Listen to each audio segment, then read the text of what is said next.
Hi, Dari here, and as you probably know, this is part of a series of launching a startup, going from idea to making that first sale, so that you actually know that you're a business. At first, we talked about idea validation.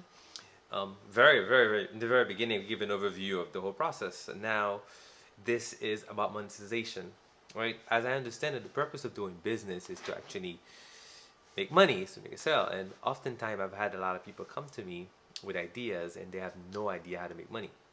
Now, that's not a good look, right? If you're gonna build anything, you actually need to think about how this gonna monetize. Think about it. If you were to open up a store and you were gonna sell things in a corner, anywhere that you choose, the first thing you would think about is sort of the basics that you go through when it comes to an MBA. It's like, okay, what's my cost of acquiring things? What's the cost of actually selling things?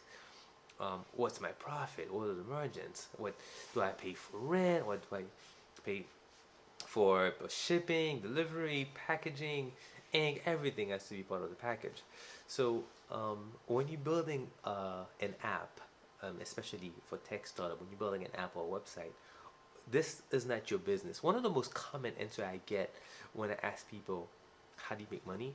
They usually tell me, oh, we'll do advertisement, like advertising, and that's gonna be great.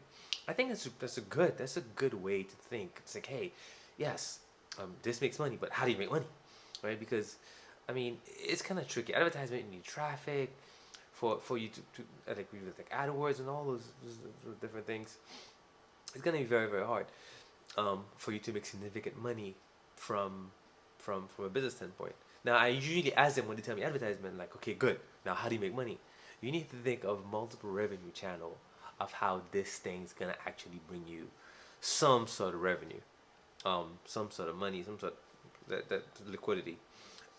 Sometimes it's not right away. Sometimes it might even be maybe later down the road.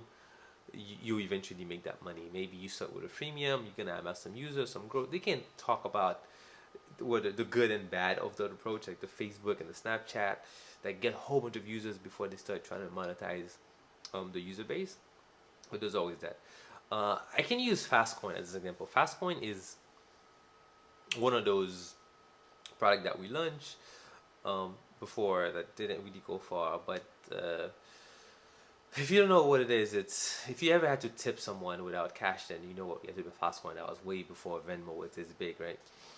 It targeted the service industry. We're talking about like valet, bellhop, hotel, and stuff like that.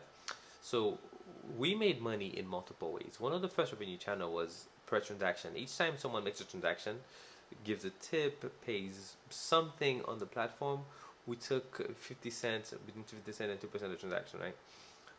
Very little, whatever it was, 1 or 2%. And then it was a B2B sort of application product with a B2C front. So we would go to valet companies and to hotels, and they would need to onboard the user, and we charge them a PEPM for them to actually be on the platform. That was at $5, between $2.50 and $5 per user per month for you to use that platform. So we had already from there we had two ways of making money, and we had planned to stack on that over time as we added more feature, as in like gathering all the data that we had from doing reviews and employee behavior and reporting, so we can package that and offer that back to the employer, saying, "Hey, this is how you're doing as a whole, as a company," which is sort of great. And now for you to use this feature, we tacking on another $3 on top of this, like $1.50, whatever it was, that we'll put on top of this, so we sort of make more money, right? And if you think of something that's more relatable, like we launched Last Minute Bouquet, which is a flower delivery, like online.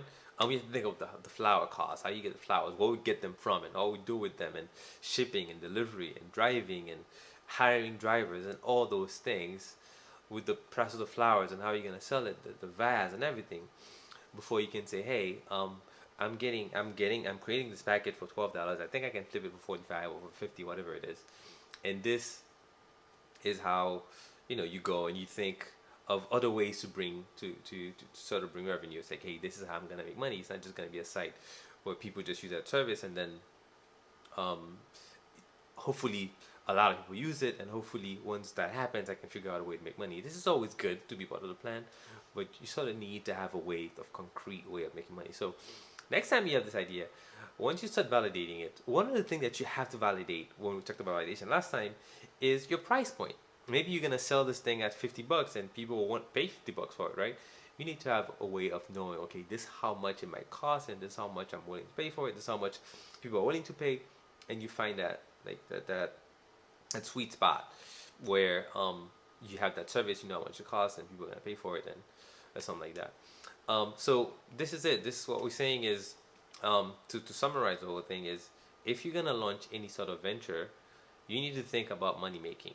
It's paramount, and how you can capitalize it, and not just one, preferably three different ways of making money. They might not be accurate in the beginning. That's okay. We can always work on capturing and bettering them in the future. Okay.